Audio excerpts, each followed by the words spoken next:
Welcome, scholars and students of international relations and political psychology.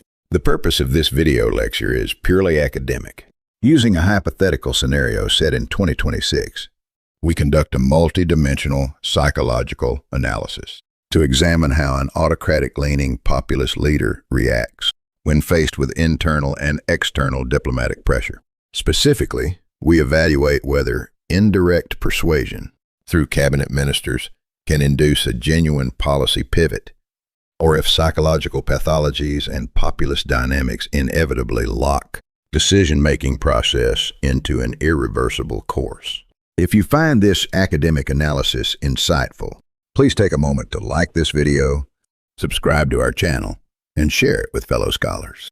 An analytical study on policy pivots under pathological leadership. 1. Analytical premise. This study evaluates whether a hypothetical South Korean left-wing leader in 2026 would withdraw or alter key contentious policies such as sanctions on U.S. corporations, regulatory pressure on conglomerates, and digital network restrictions after the South Korean ambassador to the U.S. successfully persuades key cabinet ministers of an impending economic and security crisis.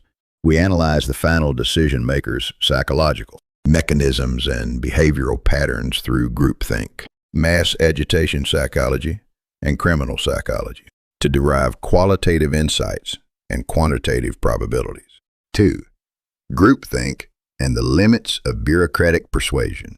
According to Irving Janis's groupthink theory, cohesive and isolated leadership structures tend to make highly irrational decisions, even if ministers logically grasp the severe realities presented by the ambassador. Structural barriers render their ability to persuade the leader virtually non-existent.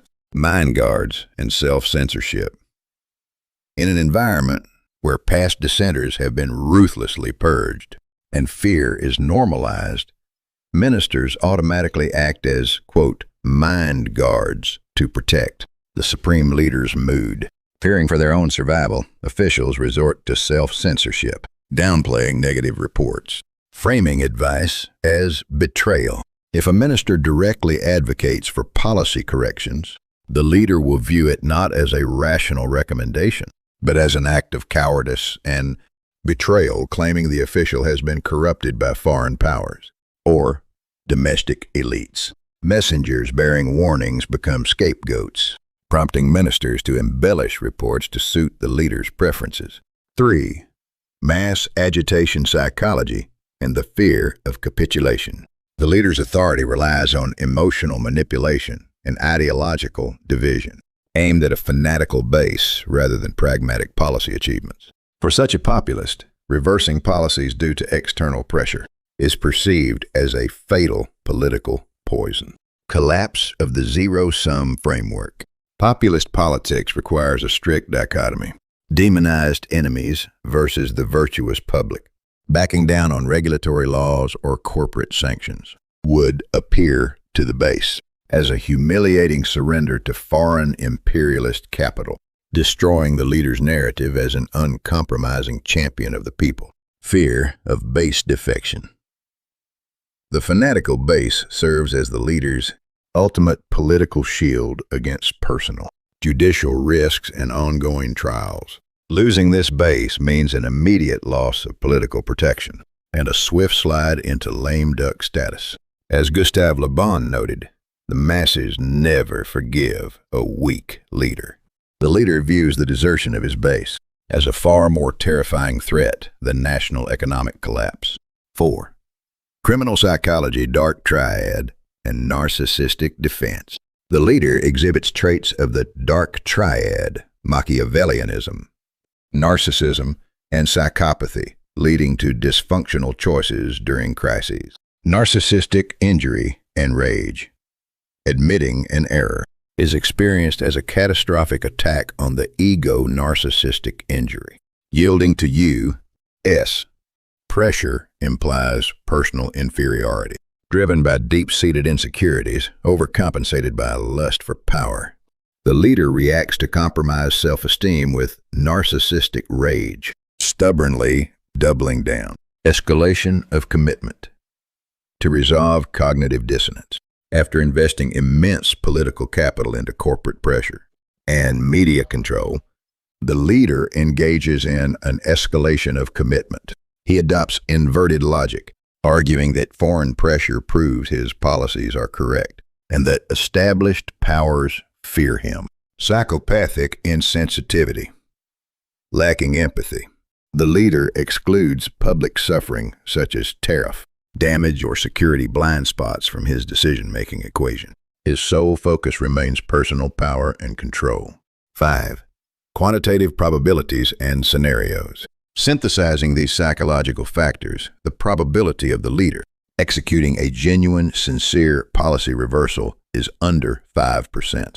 The chance of adopting superficial, deceptive delays is 15 and 20%, while the probability of ignoring warnings and doubling down is 75-80%. Scenario 1. Scapegoating and purges. 75-80%. Rather than rescinding decrees, the leader will shift blame onto ministers or bureaucrats, claiming they misinterpreted executive intent. Purging working-level officials preserves his myth of infallibility. Scenario 2. Manufactured crises for distraction.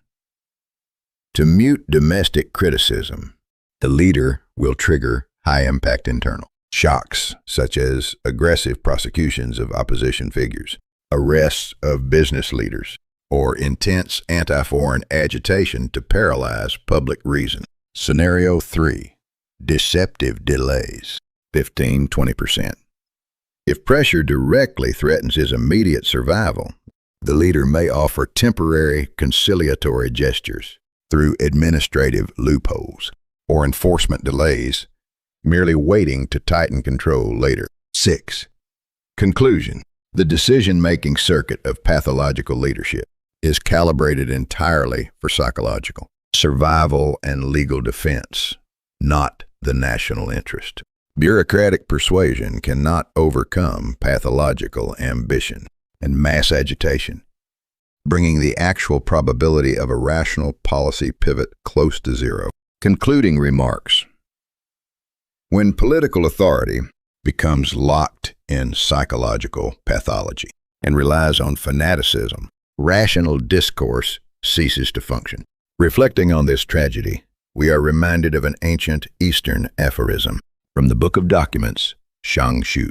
He who listens to rational counsel attains wisdom. He who stubbornly clings to error invites his own destruction. 弘毅则胜，礼义则亡.